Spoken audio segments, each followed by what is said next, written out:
Hey everyone, I hope you've all been doing well. So hopefully you just came from the trailer for my new game called Residual Soul. I'm super thrilled to get this game out to you guys, and I'm really proud of the work I've been doing on it. I know it's been about a year since my last game released, and I've been really busy learning lots of new skills, so I'll show you guys some of the cool stuff I've been working on, and let's get right into it. During this last year, I've spent a lot of time learning Unreal Engine's level sequencer.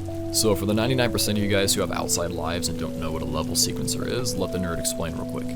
Within a sequencer, you're able to manipulate and animate objects, particles, lights, and cameras along an animation timeline. I spent a bunch of time also testing out Unreal Engine's cinematic camera actors, and my god, do they make a huge difference in the visuals department.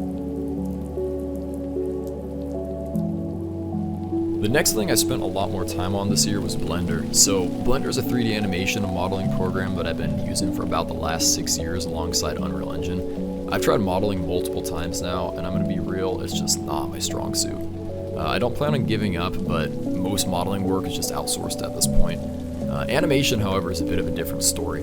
So when I was a little kid, I had a ton of Legos around the house, and eventually I started learning how to do stop motion animation with my Legos.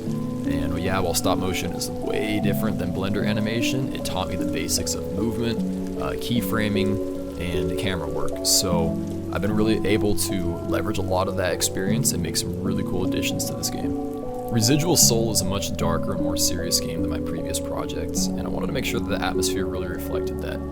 Invisible hands and magically opening doors just wasn't going to make the cut for this game, so I'm super happy with how these hand animations turned out, and I think you guys will really appreciate them in-game. Residual Soul is a story-driven game about a man seeking closure on his wife's death and the purgatory-like place that his grief takes him to. I've tried to structure this game as if it were a creepypasta story being played out by you rather than read.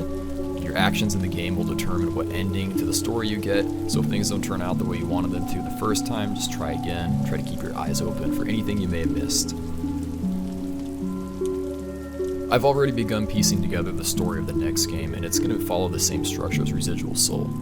If I can pull off what I have in mind, guys, this will be probably the scariest game I've created. There's still a lot of work that needs to be done on it. I need to use Unreal Engine 5. I've been using 4 up to this point, so it's time to do a switch over there. But I'm also going to be learning how to use MetaHuman Animator, which essentially will allow people and faces and better dialogue and voice lines to be in my game. I think all that coming together will make a really compelling and scary story, so I'm really excited for that to come out to you guys. Lastly, I just want to say thanks to everybody watching. I really appreciated all of your support through these games I've made, and I hope you'll enjoy Residual Soul.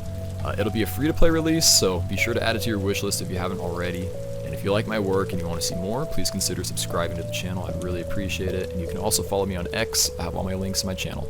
Thank you guys, and have a great day.